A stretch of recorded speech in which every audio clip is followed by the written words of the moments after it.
Today we will be talking about how to dropper posts. So essentially what we're going to run through is how to check what we need, how to route in the bike, and install.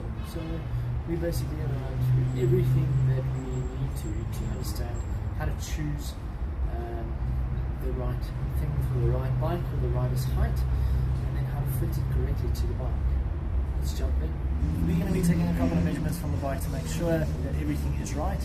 So I want to check seat post diameter, seat height, so that I can make sure that we get the seat height the same. Then we want to measure collar, top of the collar to middle of seat rails to determine the dropper post length. Right, using two tools to determine this. One is a verniometer and a tape measure. Verniometer will give us the diameter of the seat post, and essentially the tape measure is going to be telling us the length that we need. Right, so if we grab this guy out, what we're going to do is zero him. Okay, make sure he is completely zeroed. That is 0, 0, 0. Okay, lock it down. So there is a screw on the top of this verniometer that locks it in place. And essentially we have got a measurement. Now this might come out backwards on the video, but this is reading 31.54. Now we'll take that as 31.6. You don't really get a 31.5.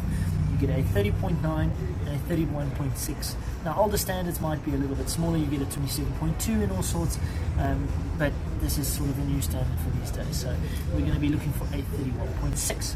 The next thing we're going to do that is, like I said, from the seat rail to the top of the seat post clamp, and it's coming out at 281 millimeters. Okay, right guys, so according to our 280,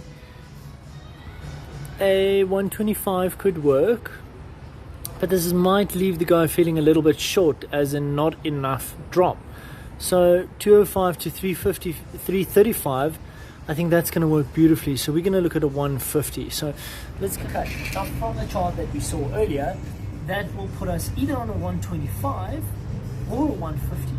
Now we've selected a 150 because of the fact that the gentleman is quite tall. He's 185. He's going to have an inseam of somewhere around 85 to 95. It could be anywhere from 80 to 90 ideally, but it's likely going to fall between 85 to 90.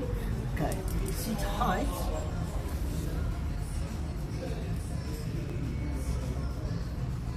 We are looking at 765 for seat height.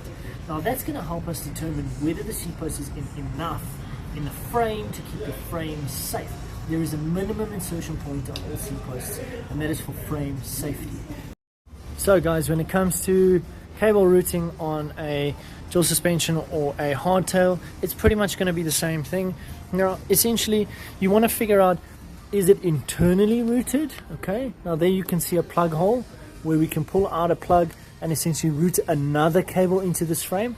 And generally what we'll do is we'll run down the top down tube, up over the BB. Okay, so most of the time you do need to strip this BB bracket and then run the cable up into that C tube to meet that dropper. Now from here, this is going to run out, around, and up to the bar. We'll likely set the dropper post this side.